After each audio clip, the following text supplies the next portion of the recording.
नमस्कार, कैसे हैं आप लोग? आई होप कि काफ़ी अच्छे होंगे।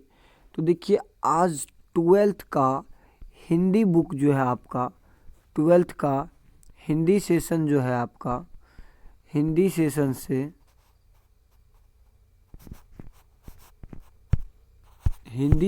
से आपका ये दूसरा चैप्टर होगा। हिंदी सेशन से ये दूसरा चैप्टर होगा और आपका ये पाठ जो है उसका नाम है उसने कहा था, जिसका नाम है उसने कहा था, जिसके लेखक हैं चंद्रधर शर्मा गुलेरी। और जो काफ़ी अच्छा मैं बोलूँ तो क्या बोलूँ इसके बारे में, काफ़ी अच्छा कहानी है। तो चलिए मैं इसी से संबंधित ऑब्जेक्टिवों को जानने का कोशिश करता हूँ। तो चलिए मैं बिना टाइम जाया किए सीधे चलता हूँ पॉइंट पे। तो देखिए, सबसे पहला सवाल आपका है कि चंद्रधर शर्मा गुलेरी का जन्म कब हुआ? तो चंद्रधर शर्मा गुलेरी का जन्म हुआ था 7 जुलाई 1883 को। 7 जुलाई 1883 को चंद्रधर शर्मा गुलेरी का जन्म हुआ था। पहला ऑप्शन आपका बिल्कुल सही ऑप्शन है। चलिए नेक्स्ट क्वेश्चन देखते हैं। नेक्स्ट क्वेश्चन क्या कह रहा है? नेक्स्ट क्वेश्चन आपका कह रहा है चंद्रधर शर्मा गुलेरी का निधन कब हुआ? चंद्रधर शर्मा गुलेरी का निधन कब हुआ? तो चंद्रधर शर्मा गुलेरी का निधन हुआ था 12 सितंबर 1922 को। चंद्रधर शर्मा गुलेरी का निधन हो गया था 12 सितंबर 1922 को। नेक्स्ट क्वेश्चन देखिए आपका क्या कहता है। नेक्स्ट कह रहा है आपका कि चंद्रधर शर्मा गुलेरी का जन्म कहाँ हुआ था? तो चंद्रधर शर्मा गुलेरी का जन्म कहाँ हुआ था? तो चंद्रधर शर्मा गुलेरी का जन्म जयपुर राजस्थान में हुआ था। कहाँ हुआ था? जयपुर राजस्थान में हुआ था। चलिए नेक्स्ट क्वेश्चन देखते हैं। नेक्स्ट क्वेश्चन क्या कह रहा है? कह रहा है कि चंद्रधर शर्मा गुलेरी का मूल निवास स्थान कहाँ पड़ता है? मतलब मूल निवास स्थान कहाँ था? इसका मूल निवास स्थान कहाँ पर था? तो चंद्रधर शर्मा गुलेरी का मूल निवास स्थान गुलेरी, कहाँ पे? गुलेरी कांगडू हिमाचल प्रदेश पड़ता था। कहाँ पड़ता था? गुलेरी कांगडू हिमाचल प्रदेश पड़ता था। चलिए नेक्स्ट क्वेश्चन देखते हैं। नेक्स्ट क्वेश्चन आपका क्या कह रहा है? गुलेरी जी की मुख्य कवि कहानियों का नाम बताएं। तो गुलेरी जी का जो सबसे मुख्य कहानी है इन चारों में से कौन सा है? तो कहता है सुखमय जीवन, बुद्ध का कांटा, उसने कहा था और उपरोक्त सभी। तो इन चारों में उपरोक्त सभी दिया गया है और इन चारों के जो लेखक हैं वो गुलेरी जी ही हैं और ये चारों काफ़ी प्रमुख कहानी है। चलिए नेक्स्ट क्वेश्चन देखते हैं। नेक्स्ट क्वेश्चन आपका क्या कह रहा है? नेक्स्ट क्वेश्चन कहता है गुलेरी जी ने किया यहाँ पे किस होना चाहिए, किस पत्रिका गुलेरी जी ने आप याद रखेंगे किस पत्रिकाओं का प्रकाशन किया? तो गुलेरी जी ने किस पत्रिकाओं का प्रकाशन किया था? तो इन्होंने समालोचन, काशी नगरी प्रचारणी पत्रिका, समालोचन और काशी नगरी प्रचारणी नामक पत्रिका इन्होंने क्या किया था? प्रकाशित किया था। नेक्स्ट क्वेश्चन देखिए आपका। नेक्स्ट क्वेश्चन क्या कहता है? नेक्स्ट क्वेश्चन कह रहा है किन विषय पर गुलेरी जी ने लेखन किया? तो किस विषय पर गुलेरी जी ने लेखन कार्य किए थे? तो गुलेरी जी ने उपरोक्त सभी विषयों पर क्या किए थे? इन्होंने उपरोक्त सभी विषयों पर कार्य किए थे, लेखन कार्य। तो कौन सा था? प्राच्य इतिहास, मतलब प्राच्य विधा बोले जिसमें इतिहास के बारे में जानकारी होती है, जबकि पुरातत्व भाषा विज्ञान पे भी उन्होंने काफ़ी लेखन कार्य किए, जबकि समसामयिक विषय पर भी इन्होंने काफ़ी लेखन कार्य किए। तो अर्थात इन तीनों पर इन्होंने काफ़ी लेखन कार्य किए। तो कह सकते हैं उपरोक्त सभी पे इन्होंने क्या किए कि लेखन कार्य किए। चलिए नेक्स्ट क्वेश्चन देखते हैं। नेक्स्ट क्वेश्चन कहता है गुलेरी जी के मुख्य निबंधों के नाम बताएं। तो गुलेरी जी के मुख्य निबंधों के नाम बताएं। तो देखिए कहता है कछुआ धर्म, ये कछुआ धर्म, डिंगल, सांस्कृतिक की टिपरारी, सांस्कृतिक की टिपरारी, ये आपका पहला ऑप्शन हुआ। जबकि कहता है मारेगा मोही, दूसरा है कठुम काठुम काठूब पुरानी हिंदी, देवानाम प्रिय, और चौथा ऑप्शन है आपका उपरोक्त सभी। तो इसमें गुलेरी जी के प्रमुख निबंध का नाम बताना है। तो सबसे प्रमुख निबंध आपका इसमें कौन सा पड़ जाता है? तो देखिए इन सभी के लेखक कौन है? गुलेरी जी ही है, और ये सारे के सारे काफी प्रमुख लेख हैं, काफी प्रमुख निबंध है। चलिए आगे देखें। आगे नेक्स्ट क्वेश्चन क्या कहता है? नेक्स्ट क्वेश्चन कहता है उसने कहा था कहानी की क्या विशेषता है? तो उसने कहा था कहानी की क्या विशेषता है?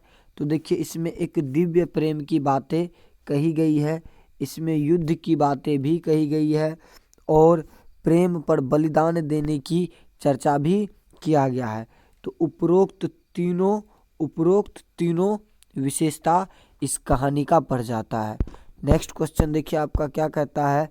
कहता है उसने कहा था कहानी कब सरस्वती में छपी थी? तो उसने कहा था कहानी कब सरस्वती में छपी थी? तो ये 1915 में छपाया गया था। कब? 1915 में। चलिए नेक्स्ट क्वेश्चन देखें।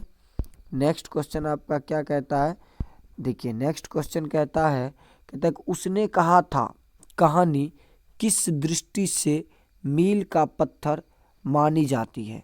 तो काफ़ी अच्छा है, काफ़ी समझदारी वाला ये बोले तो चैप्टर है आपका। तो कहता है कि किस दृष्टि से मील का पत्थर माना जाता है? तो आप कह सकते हैं कि शिल्प विधि तथा विषय वस्तु के विकास की दृष्टि से। शिल्प विधि और विषय वस्तु के विकास की दृष्टि से इस कहानी को मील का पत्थर माना गया है। नेक्स्ट क्वेश्चन देखिए आप। नेक्स्ट क्वेश्चन क्या कहता है आपका? कहता है उसने कहा था कहानी में लड़का लड़की से क्या कहता है? तो क्या कहता है आपके पास? देखिए 4 ऑप्शन भी है। तेरे चाहने वाले कोई और है क्या? भाई गजब की बात है, तेरे चाहने वाले और है क्या? गजब सवाल, ये तो नहीं है किया था। फिर कहता तेरी शादी कब होगी? भाई तेरी शादी कब होगी? भोज खाने जाना है क्या? है, हो सकता है मन में आया होगा। नहीं नहीं नहीं नहीं। तो कहता है कि तेरी कुड़माई हो गई और तेरी शादी हो गई। तो लड़का ने एक लड़की से पूछा है कि तेरी कुड़माई मीन सगाई, मतलब आपका सगाई हो गई, यही बात पूछा था लड़का ने लड़की से। नेक्स्ट क्वेश्चन देखिए। कहता उसने कहा था कहानी में लड़की क्या कह कर भागती है? तो लड़की क्या कह कर भागती है? नहीं नहीं नहीं, हाँ हाँ, दत्त दत्त दत्त, मतलब बोले तो धत, क्या बोलते हैं? धत, अरे नहीं बोलते धत तेरी की, यार क्या ये हो रहा है?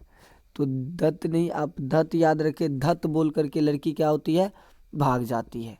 नेक्स्ट क्वेश्चन देखिए आपका क्या कहता है।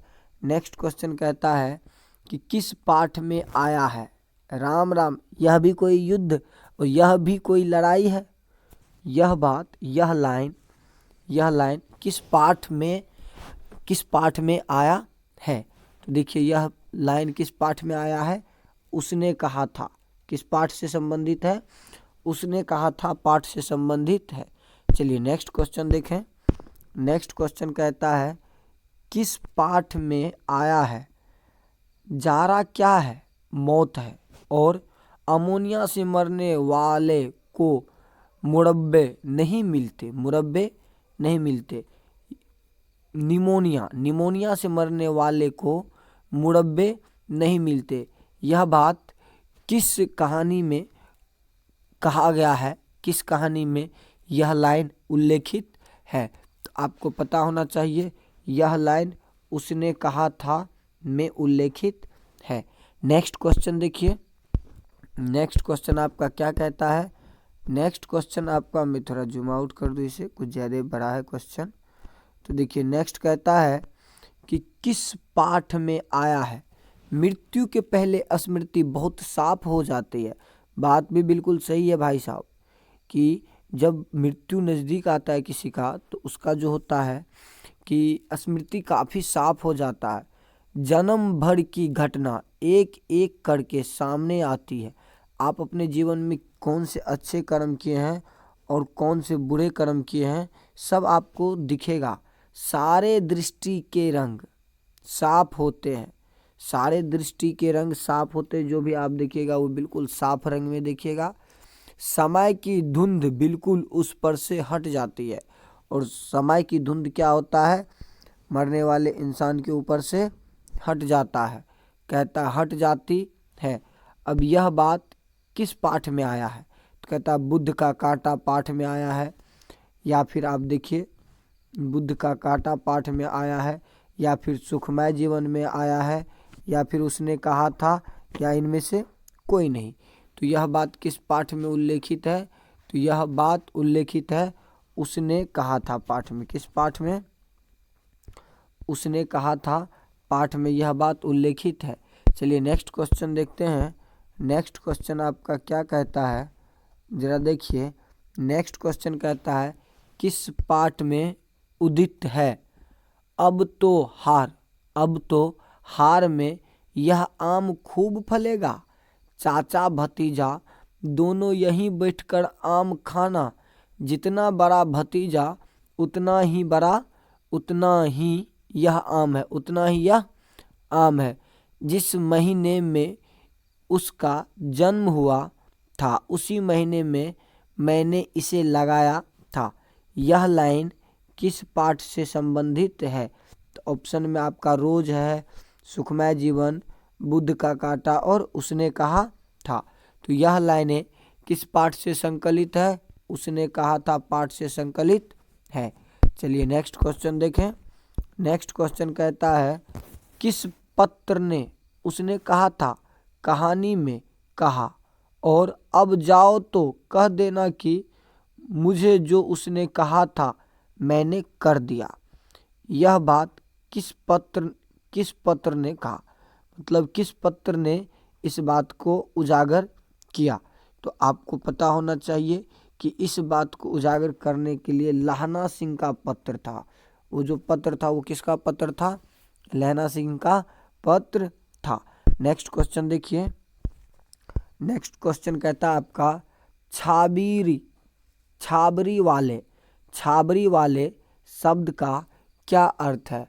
छाबरी वाले शब्द का क्या अर्थ होता है, तो छाबरी वाले शब्द का गाड़ी वाले अर्थ होता है।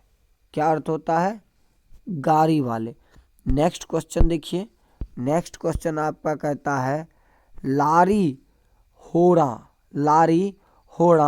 का अर्थ है। लारी होड़ा का अर्थ क्या है, तो आपको पता होना चाहिए कि लारी होड़ा का अर्थ क्या है। लारी होड़ा का अर्थ होता है, ऑप्शन में आपको देखिए क्या दिया गया है।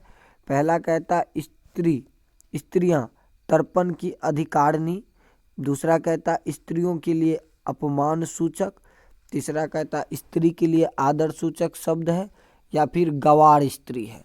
तो कौन सा आंसर सही है, आपको पता होना चाहिए कि यह शब्द स्त्रियों के लिए आदर सूचक शब्द है। लारी होड़ा स्त्रियों के लिए आदरणीय सूचक शब्द है। चलिए नेक्स्ट क्वेश्चन कहते हैं क्या, कि तीलियों शब्द का क्या अर्थ है। तीलियों शब्द का क्या अर्थ है। बनियो नाटी स्त्री, तमतमायो स्त्री, या फिर स्त्री। तो इसका क्या अर्थ होता है आपका देख लीजिए। तिलियो शब्द का अर्थ होता है स्त्री। क्या हो जाता है आपका, स्त्री इस शब्द का अर्थ हो जाता है। चलिए नेक्स्ट क्वेश्चन देखें। नेक्स्ट क्वेश्चन क्या कहता है, कहता है सोहरा शब्द का क्या अर्थ है। तो सोहरा शब्द का क्या अर्थ है? एक प्रकार की गाली। सोहरा शब्द का क्या अर्थ होता है? एक प्रकार की गाली। नेक्स्ट क्वेश्चन देखिए, नेक्स्ट क्वेश्चन क्या कहता है? कहता है आपका पट शब्द का क्या अर्थ है। पट शब्द का क्या अर्थ होता है? ऑप्शन में है आपका जांग। क्या है?